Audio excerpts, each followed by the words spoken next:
Hello and welcome to the Daily Finance Wrap. It's your daily dose of personal finance updates covering investments, insurance, loan, real estate, everything to do about your money with expert analysis.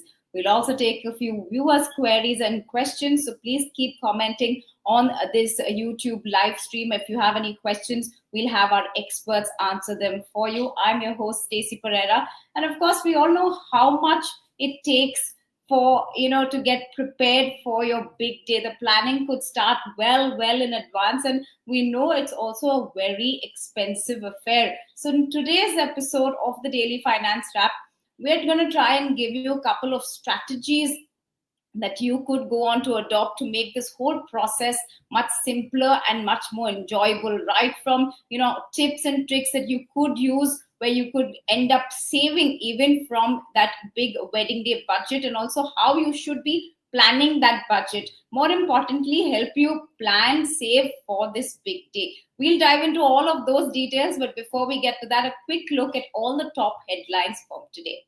Now, if you look at the Indian markets, we did see the benchmark indices, both the Sensex and Nifty, extending their gains for the third day, mostly driven by the strength in the public sector banks that we saw ahead of the RBI MPC meet, which will happen on Friday. Now, we did see heavyweights like HDFC Bank, even Reliance Industries contribute to this rally. But the broader end of the markets also showed strength, with the mid and small cap indices both gaining close to a percentage each. Now, the market is also really shifting its focus from that GDP growth slowdown that we saw, but is also pinning their hopes now on what the policy action or the policy response to this is going to be like. Now, among the top Nifty gainers today, we did have Adani Ports, NTPC, Adani Enterprise, Axis Bank, and SBI, which were among your top gainers. Whereas on the laggards, we did see Bharti Airtel, ITC, Hero Motocorp among those. But among the sectoral indices, it was mostly in the green for all of the indices except for FMCG, which showed a bit of pressure. You also had the likes of media and PSU banks, like I mentioned, which saw gains of more than 2% in today's trading session. Moving on then to the rupee, where the Indian rupee again today hit a new record low. This was driven mostly by the strength that you're seeing in the US dollar perform against the other major currencies. Now, concerns have also been shown for the slowing economic growth in India that could have put further pressure on the rupee. We saw the rupee drop to about 84.74 against the dollar, surpassing the previous record low of 84.70, which it had touched yesterday. Among other Asian currencies also saw some weakness. We saw the offshore Chinese yuan almost falling to its lowest point in the year. You also saw the dollar index, which is strengthening quite a bit, especially if you look at it against the euro. That one climbed to about 106.50. This is the weakest we've seen the euro against the dollar in the last 6 months as well. The Indian rupee finally managed to close at about 84.69 per dollar, we could say, for today's session. And then talking about more stocks that were a buzz in trade today, it was a big day for HDFC Bank, which saw a significant block deal involving almost 2.7 lakh shares of HDFC Bank, which were executed today. The stock gained close to 1.2%, and also taking India's largest private sector bank market cap to above that 14 lakh crore rupees. Now, the details of the block deal weren't available immediately. However, according to the calculations that we could go by, yesterday's closing price of about 1,805 per share and 21.7 lakh shares, that would aggregate to somewhere around 392 crore rupees that this whole block deal transpired within HDFC Bank. Of course, the share price did close today at 1,826 apiece on the NSE, and overall we've seen the HDFC Bank stock gain close to 14% in the last 1 year alone. So that was the big point for HDFC Bank, especially in today's trade. You're also going to see its inclusion in the MSCI, the weightage increasing, and which is why you're seeing a buzz in that particular stock. Now, moving on to news that could go on to impact you and me in different ways. Now, this is to do with what we're learning. The group of ministers of the GST rate rationalization, they met today ahead of the formal council meeting, and they've gone on to propose a special rate of 35% in order to demerit sin goods such as aerated beverages, cigarettes, tobacco, and related products. Currently, the rate is at 28%. The new proposal wants to take it to 35%. Now, the rate rationalization report has been finalized, and the recommendations are not just on increasing or giving the special rate of 35%, but there could be a slew of rate tweaks for over 148 items, including ready-made garments. Now, according to the new plan, ready-made garments would be that are priced between 1,500 rupees would attract a GST rate of 5%, and those priced above 10,000 could also be taxed close to 28%. So there are going to be different rates for different price tags that your apparel could hold. Now, the group of ministers have also discussed, they will be finalizing this report on the 21st of December. That's when the council will meet. And while GST on cigarettes and aerated beverages could increase, they've also given a proposal for reduction of GST on health and life insurance premiums. Now, this could be good for policyholders because the finance minister suggested that the reduction in this GST on health and insurance premiums could then go to lower the cost for policyholders and get more people to go on to buy insurance.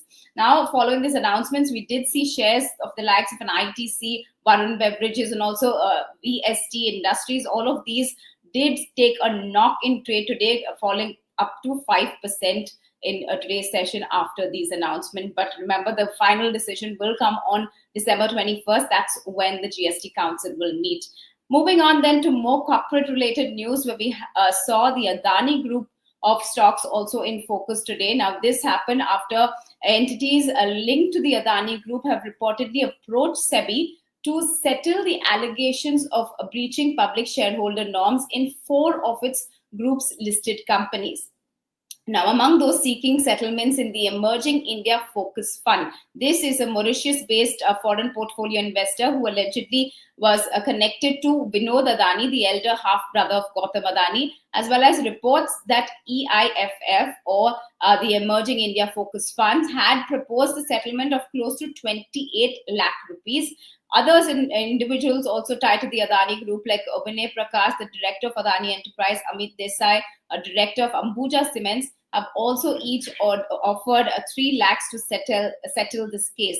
Adani Enterprise itself has also gone on to SEBI and has put this application of settlement back on September 27, but SEBI is yet to discuss and give a decision on this settlement application. So that had to do with the Adani Group of stocks that have been in focus. Those are all the top finance, market, and corporate stories for the day. But let's move on to the more interesting conversation that we're looking forward to have on how you could budget and plan for your big day. Now, we do know in India there are 2 things that people absolutely go out of their comfort zone to splurge on. One could be your children's education. The other would be, of course, your child's marriage or marriages. Now, parents often are the ones that end up, doing the saving right from when the child is born, you would say, to, adding up to how they're going to execute it on this wedding day. But how much do you actually need for an average Indian wedding? Do people need to start really early if they want to fund it themselves?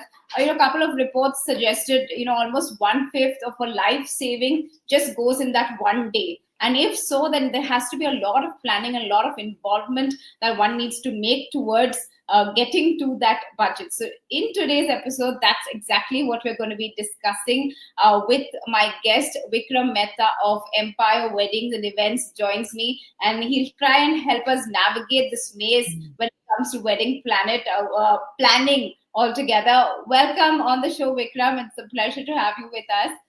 Thank you, Stacey. Good evening, and thank you for having me here. Let's start right away and understand what really gets into it. Now, like I mentioned, it could start when when the kid is just born and the parents start saving up, or one needs to, if one is looking to be the independent person and start wanting to fund their own wedding. How should they just start? Like, okay, there could be an engagement, and post that you say, okay, now I'm going to sit down to understand. But of course, the finances would have to come much before. So what does one really need to consider when they're just starting that budget outline? Let's start from there, and then we'll get into the details. Okay, firstly, I think I have to tell you that you stand corrected, unfortunately, with the budget that people should have. I think it's not 1/5 of lifetime savings. I've seen people even spend probably half of their lifetime savings on it. So that really is, I mean, very, very subjective. Fortunately, unfortunately, however you want to look at it. But I would say that the perspective I've had has changed a lot over the period of, especially post COVID. And I think the numbers have gone quite crazy in terms of what people spend at weddings, also what people may need to spend, I mean, may be inclined to spend eventually with this market situation as well, especially in India, which means that not everything goes exactly how they have kind of planned or envisaged right at the beginning. So, like you mentioned, if you begin with like say an engagement or a roka ceremony, I would say that ideally they should probably take guidance from a planner or a friend or anyone who Yeah. is probably in the same social strata as them, or someone who understands what kind of understand what kind of expense they want or how much they want to splurge on a wedding, because there's so many different layers to that, right? Everyone has a different budget. And I think once you identify that, you probably try to understand how many number of people you want to do and where you want to do. Of course, I mean, we do a lot more destination. I think 80% of my weddings are destination weddings. So we tend to understand the nuances and the price ranges of different places. But I think for someone who's completely new and alien to it, probably the first child of the family, someone who's not really, soaked their hands in this, they would struggle to understand how to create a cost sheet. It's a little complex. So I think it really the first thing probably doing is to talk to people who are close to you who have experience, or talking to a planner before you get into it, because the numbers could be completely different from what you would have in mind. Right. So let's come to the part of making that possible. Of course, you go to a planner, but we are looking at it more from the money aspect and what it really costs. Like you mentioned, if it's going to be half of your net value at just on one day or perhaps a couple of functions, you're going to have to start that planning early. And like I said, mostly in India, it's the parents who do that saving, and you have a fund created for the child. But in your experience, Vikram, have you seen this happening where somebody has said that we are going to be funding our own wedding, and how did they go about that, if at all? From your experience, if you can tell us how really people have managed to make that budget, whatever that number they come up to, and we'll discuss how one needs to calculate that. But what any anecdotes that you could share of people planning it much in advance, that they manage to get what they want? Yeah. So, firstly, I mean, in terms of independent couples who do it directly without help of the family, that's something that somehow we've ended up encountering quite a lot. I had one last month in Jaipur. They were from the UK. I have one in January where the bride is from New York, where she's doing it. So I think, and I think every season we have at least a couple of weddings where the bride and groom land up spending, or rather saving up from their hard-earned money rather than the family inherited money. Um, and definitely harder to navigate through those weddings. And what I've observed is 90% of these weddings are couples that don't live in India.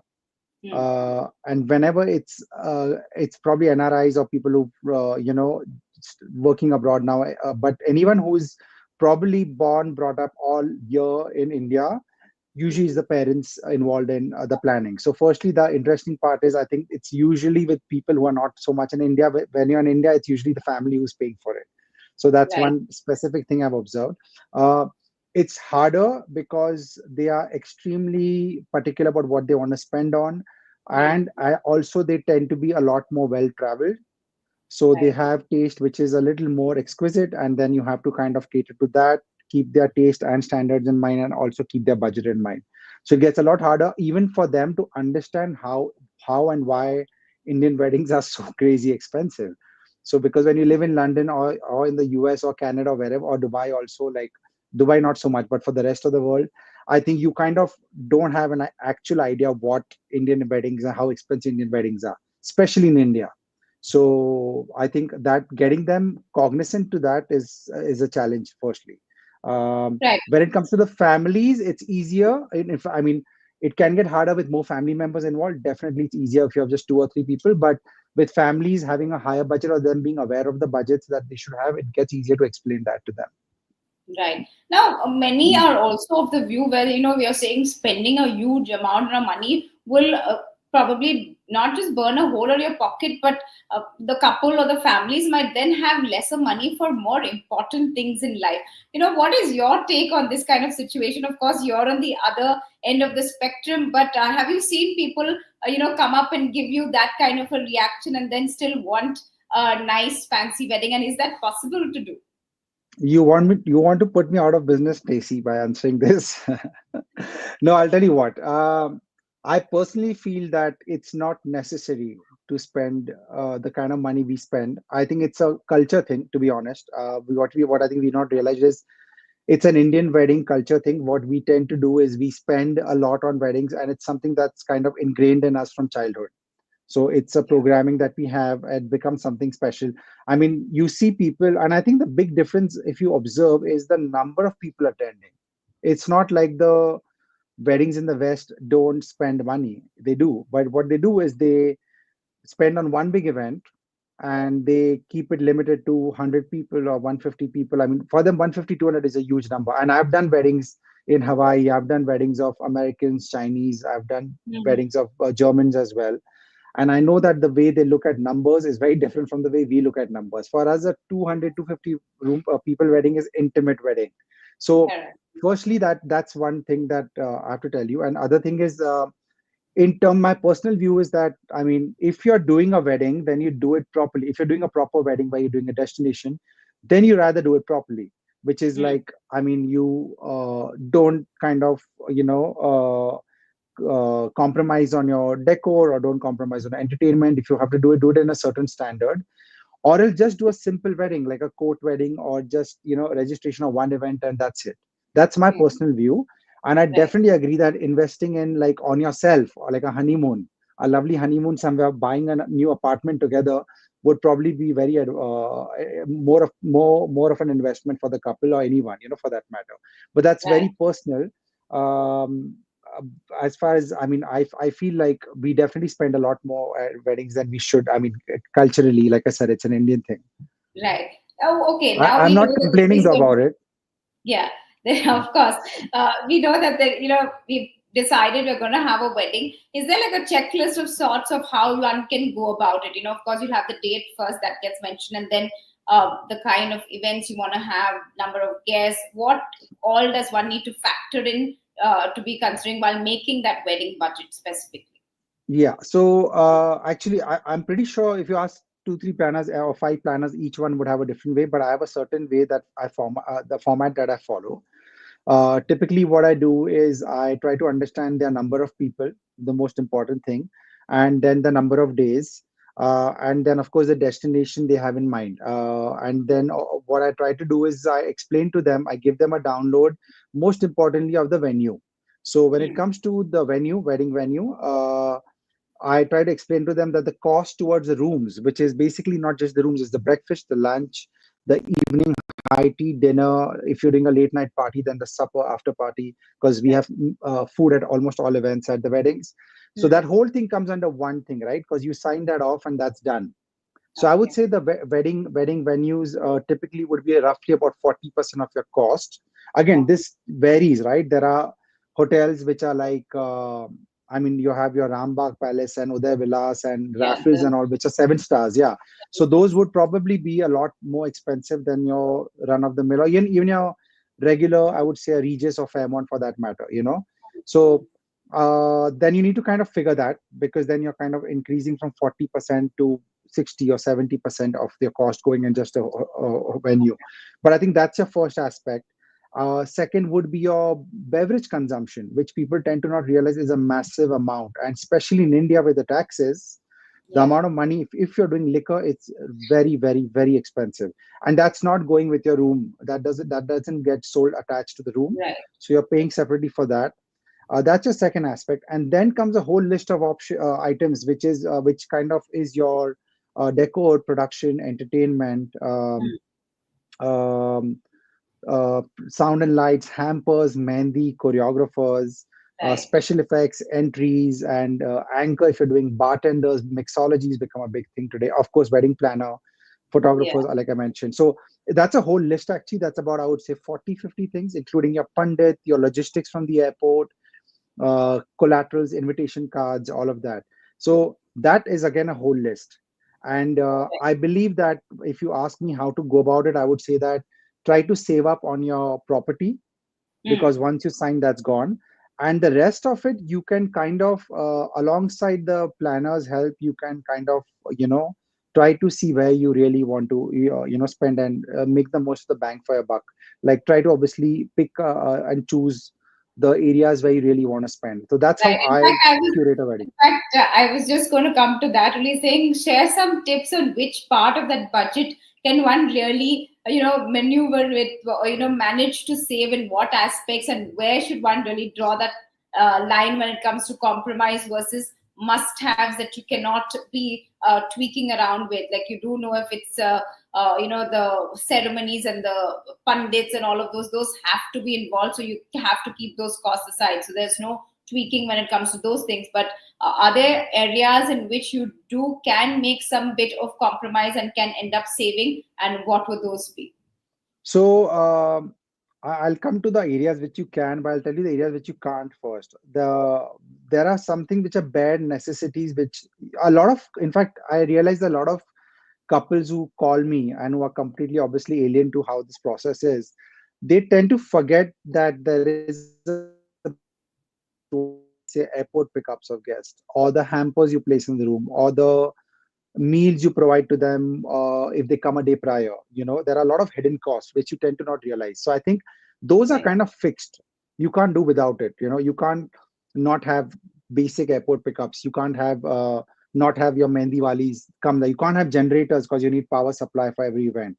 So Right. those are and technicals are not things something can kind of reduce your cost on. So then it comes down to, I think, there are three four major players out here, which is your decor. And all my partners in the industry are going to hate me for saying that, but your decoration is the first one, of course, which you need to cut on.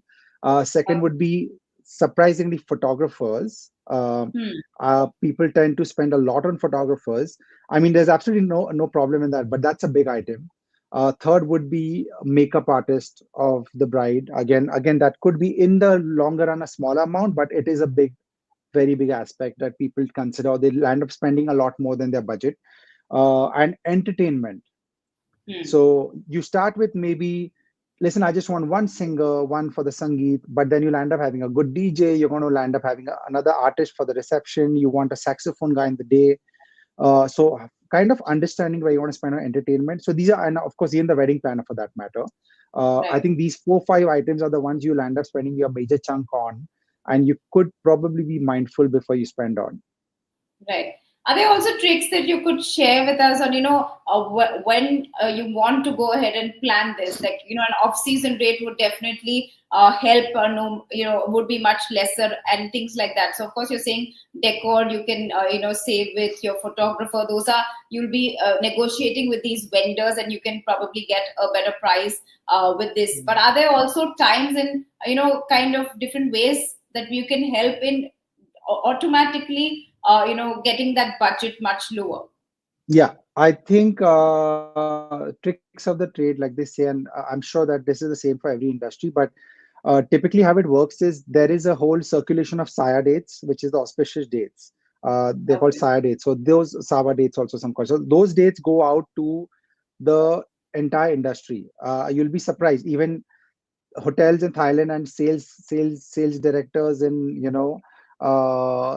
UAE and everywhere, they have the dates. Everyone has Okay. the dates of Indian weddings, auspicious Indian weddings, the Hindu weddings most usually, and they Uh-huh. typically block those, and they charge a certain minimum price that they want for it. So Okay. the most important thing is, of course, if you try to not do an auspicious date, that's one. The second thing is, of course, if you target not to do the last 2 quarters, right? It's Okay. October to March is the big period where people tend to, there's a major rush. I mean, just Right. for corporates as well, just for holidays as well, winters, and, probably around Easter time until the end of March is the time when it's Hmm. peak. And then it end of financial year, and then you kind of you can leverage on it. uh, Sometimes you can also target weekdays instead of weekends, But Yeah. at least in India now, we are at a point where if you're doing a weekend or weekday, doesn't matter. If it's in the season, it's in the season. There's a certain price Right. you're going to pay for it. So I would Mm. say that again, it depends where you're doing. If you're doing a Masuri, you can't do June. That's peak over there. June and July is sold out in Masuri. So it depends Okay. on where you're doing, what's the weather like. But typically, I would say that April to September, or rather pre-Diwali, Mm. just before Diwali, that's the ideal time to leverage on pricing, and not just for venues, even for service providers. Right. So that is pretty much the game. Have an off season, have it. Don't go for those premium hotels, or you can make those choices really when it comes to this. If you're looking to have a more budgeted wedding, okay, Yeah, sorry, I you just need to said add, since you mentioned that, I mean, a lot of people are also trying a way where they are doing a very big function in the homes in their city, whether they're from Mumbai or Delhi, and then yeah, they just take a smaller lot for celebrations outside. So that also okay, works. That's a pretty one good way of kind of cutting your. I mean, I would say it's a 25-30% drop, not more. But right. it's still a large number when you look at it. Right. So you finish all the functions and all of it, and then just go off for a party, and that can also be counted as at reception. That's quite Yeah. interesting and something new. What I also want to understand is, we've seen different kind. Like you're somebody who does destination weddings. We've seen the traditional, shebang with so many days and so many functions. We've seen sustainable weddings as well, where people, try to go the eco-friendly way wherever it comes. Are there any of these kind of new trends that you're seeing that have joined this list and that people are following? I would say environment friendly weddings are very, very, very rare.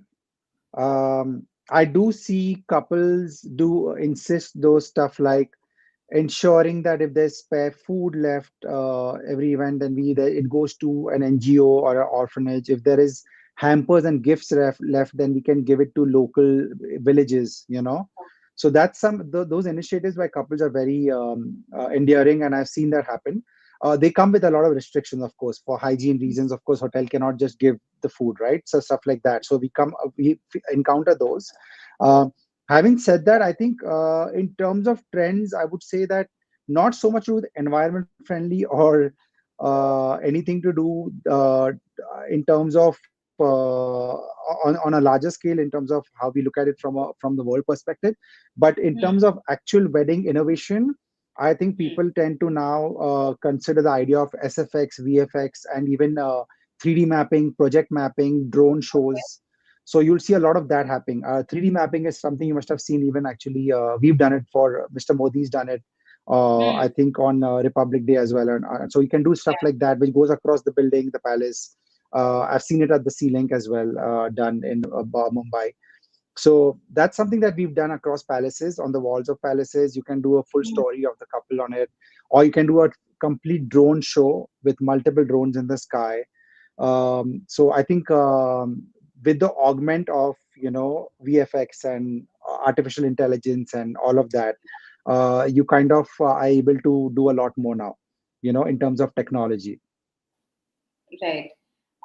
Yeah, are they also, how much more will this something like this cost then? Like if you're looking at a budget and you want to add something like this, what typically Yeah. how much will it balloon up to? So I would say that it's a standalone department, and that's like an add-on. You can probably figure at the end, like say if you are like, okay, I'm done with everything. I want to splurge on this. Let's keep this as separate. We'll come to this later.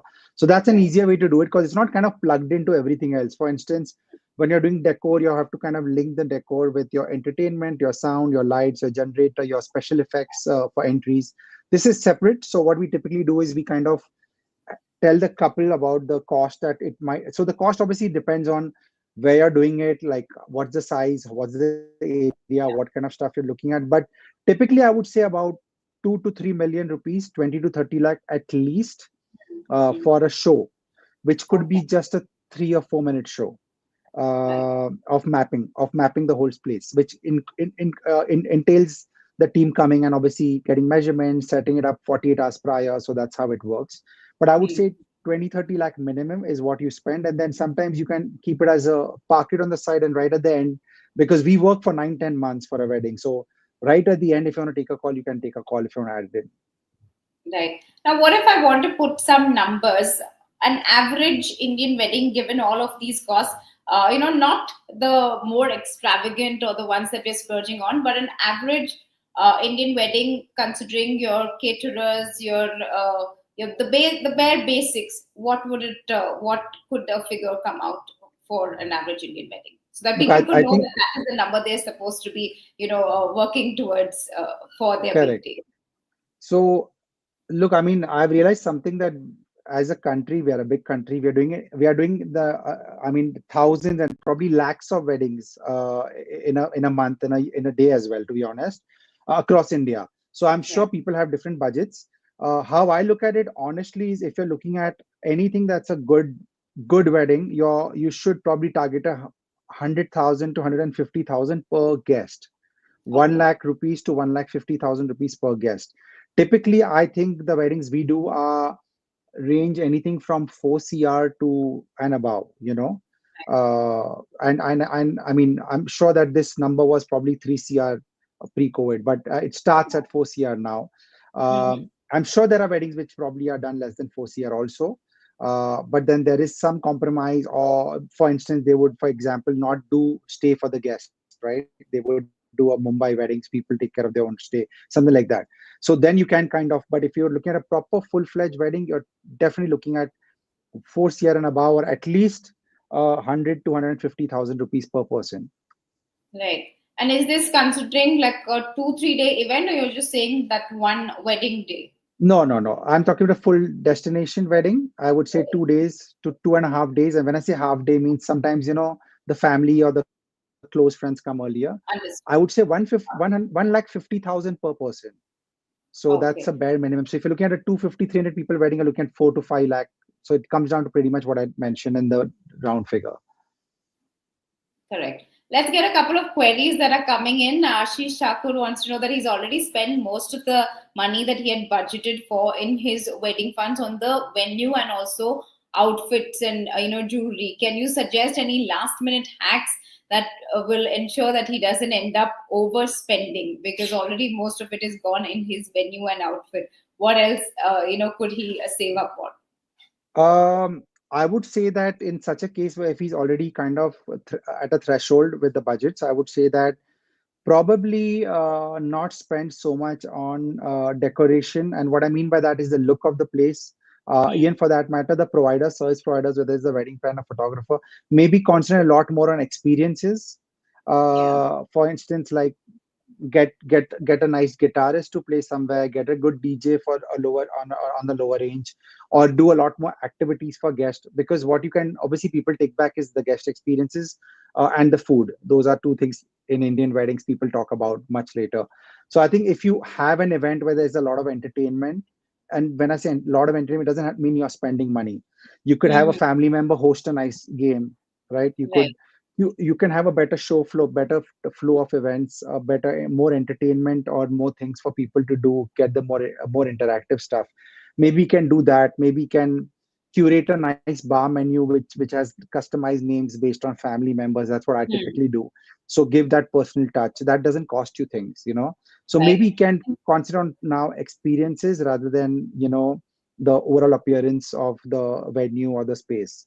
Right. So Also kind of experience probably, versus yeah. the appearance. And since we're talking about appearance, is another query that is coming in from Batul, and she wants to know: are there any portals or stores where one can lease wedding clothes from, and would you be able to save enough just from rentals? Because that is something that is also becoming quite an interesting trend nowadays, where because you're perhaps going to wear that just once or twice or for that function. So any portals or stores that you are aware of that gets into wedding cloth rentals?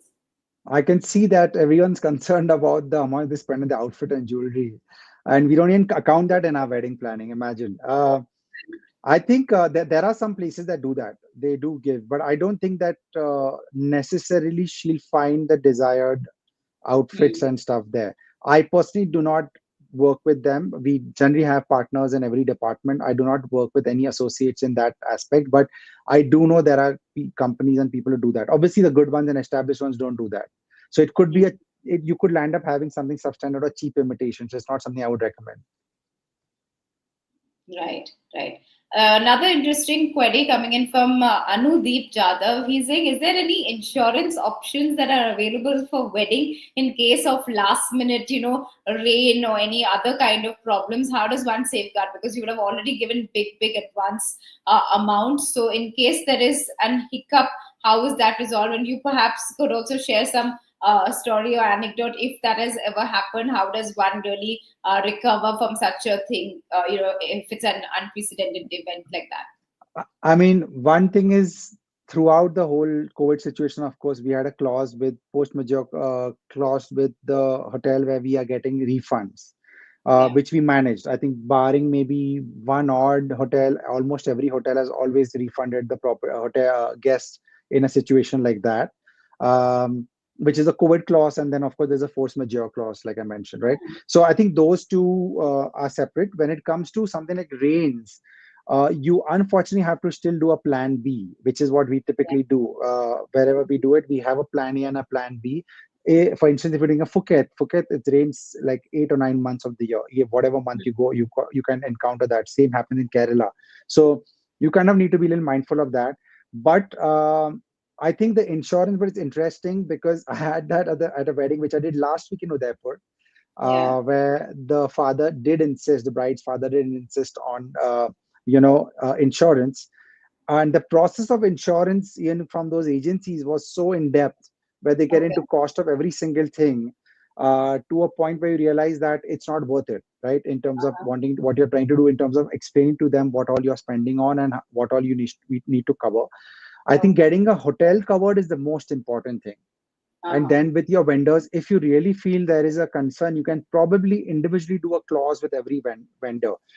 In Okay. cases of unforeseen circumstances, I mean, there's a humanitarian level which comes into play, Hmm. where if something goes wrong in an extreme unfortunate scenario, then majority would refund or at least part refund. Right. There are insurance companies that, by the way, do insure weddings. I just don't know if I don't see it ever reaching a point where you need insurance to cover your wedding, unless you're very unfortunate, something like a fire being caught or something. That's when you would be like, I wish I had insurance. Otherwise, I don't see the insurance agencies come into play.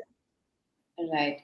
Quite interesting there. Well, Vikram, it was a pleasure talking to you and also helping us, get inside and understand how these budgets are typically made. So it was really nice, and all the best to all the events that you are planning ahead in this wedding season. I hope it was useful to all our viewers also who got a sense of how they need to be, planning for this big day. Remember, it is about having a great time, but not overstretching yourself. So have that plan in place, don't go overboard, but make sure that things that you want are there. Stick to your budget. I think even if that means not letting people cross the line, then have that line drawn there so that you know exactly where and how much you can be spending. Go for options like you're mentioning, rentals, or lower your budget for the florist and the others. Those are small hacks that one can play, but even though you'll try and do all of this, it will eventually bring that budget down in some way or the other. So planning your budget carefully and then working together with everyone will perhaps give you that blissful wedding experience on that day, and you'll be able, you won't be in debt, hopefully, and you'll be able to have that happily ever after event. Well, thanks so much, Vikram, and to all our viewers who tuned in. Hope this was useful. An idea, if you are planning that big date, then you have some tips and tricks that Vikram have shared that you can actually go on to use. Well, with that, it's a wrap on this edition of the Daily Finance Wrap. Many thanks for everyone for watching. Stay tuned to Personal Finance TV for more such updates.